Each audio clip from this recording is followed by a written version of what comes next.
investigados y tienen que tener una resolución que impida que se repitan. No es que castigas, no, que no se vuelva a repetir. Eso es lo que, porque quienes en la lucha armada y en los años de la insurrección perdieron familiares, vidas, que fueron torturados, cuando llegaron al gobierno, según las denuncias que hay en la Comisión de Derechos Humanos de la ONU y el informe de Bachelet, bueno, ahí hay denuncias de violación de derechos humanos que tienen que ser corregidas. Corregidas es que no ocurran más. Tú sabes que hay una cosa importante, ¿no? Que este voto es para la presidencia y la convivencia. El hecho de que tú votes y puedas elegir un presidente, si no hay claridad en relación a lo que debe ser la tarea fundamental, más allá de la aplicación de tu programa de gobierno, que es lógico, pues, o de cumplir tus promesas, que es crear las condiciones para la convivencia democrática, ese voto se perdió. Y el país simplemente va a entrar de nuevo, por supuesto, pasado un tiempo, ¿no?, de nuevo en una conflictividad como la que hemos vivido. Y yo creo que eso debe ser una cosa de conciencia fundamental de los actores políticos y también del elector, en el sentido de percibir que, bueno, el voto, lo que ocurra pasado mañana, quien gane, no quiere decir que, bueno, hay un nuevo presidente seguramente, o se reelige el presidente actual, pero no es que nos abrimos a un campo, digamos, de grandes, siempre la esperanza, pero de la posibilidad de grandes realizaciones y cumplir con promesas. Porque el caso de Venezuela, lo repito, soy fastidioso en esto, no es comparado a los otros países donde tú eliges un presidente, bueno, toma posesión y comienza sus tareas de gobierno. En Venezuela esta elección está en el centro de una crisis que no solo es política, también que es económica y que es social. Venezuela vive y ha vivido un proceso de descomposición social que gobierna y determina todas las políticas, tanto económicas como las políticas. En consecuencia, la situación de Venezuela, por eso se llama internacionalmente el caso de Venezuela, tiene que ser visto de otra manera y tiene que ser visto con criterios distintos. Y aquí hay otro factor que está pesando mucho, y es que producto de esta confrontación, años atrás, un sector de la oposición se vinculó a Estados Unidos. Y no se vinculó como es lógico en política. Frente a unas posiciones tú reclamas o pides o necesitas audiencia internacional, apoyo para ciertas políticas. Fue que se entregó de manera directa a los designios y a la política de Washington, en el caso concreto del gobierno de Donald Trump y de alguna manera con Biden.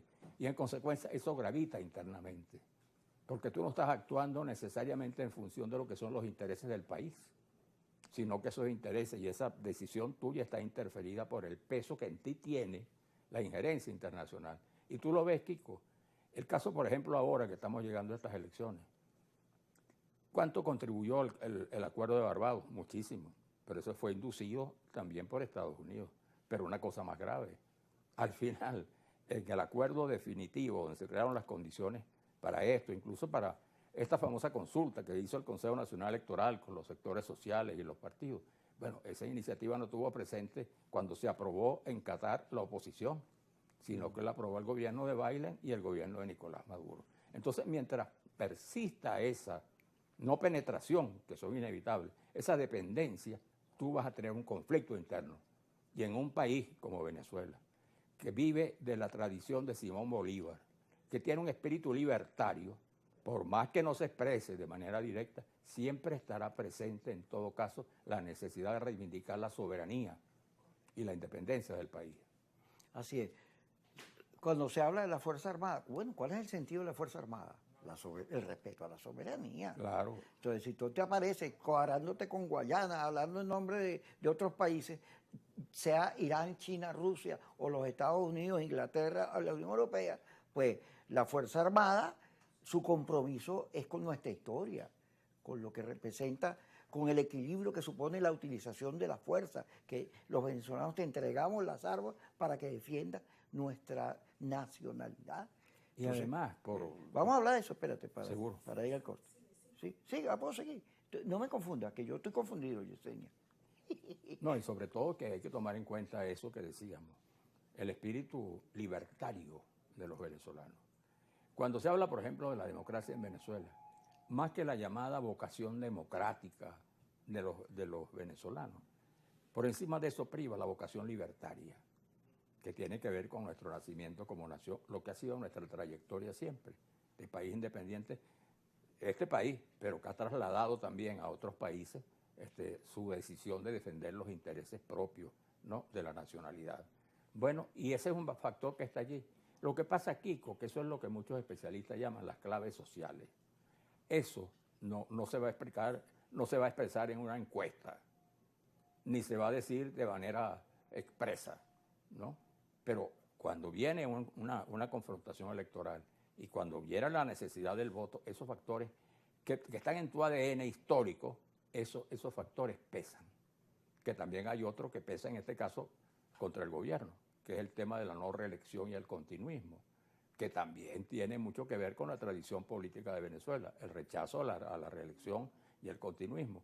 Y bueno, sin duda alguna, pues se trata de un modelo que tiene 25 años y de un presidente que más allá de su obra, esa es otra cosa, buena o mala, también va a intentar por tercera vez ejercer la presidencia.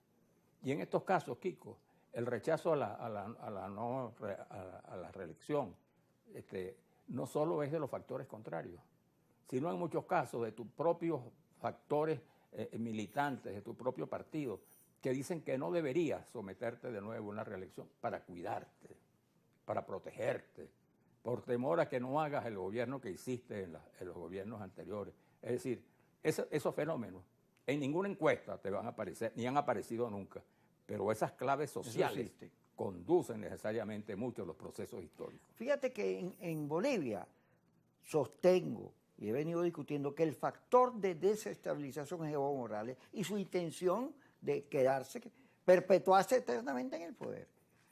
Eso produjo un golpe de Estado, se lo dieron él mismo. Y después cuando regresa Arce, con el MAS, regresa, pues no, porque recompone la fuerza y porque es otro, ya no es él. Pero esto último que pasó, la base de esta conspiración militar es Evo Morales.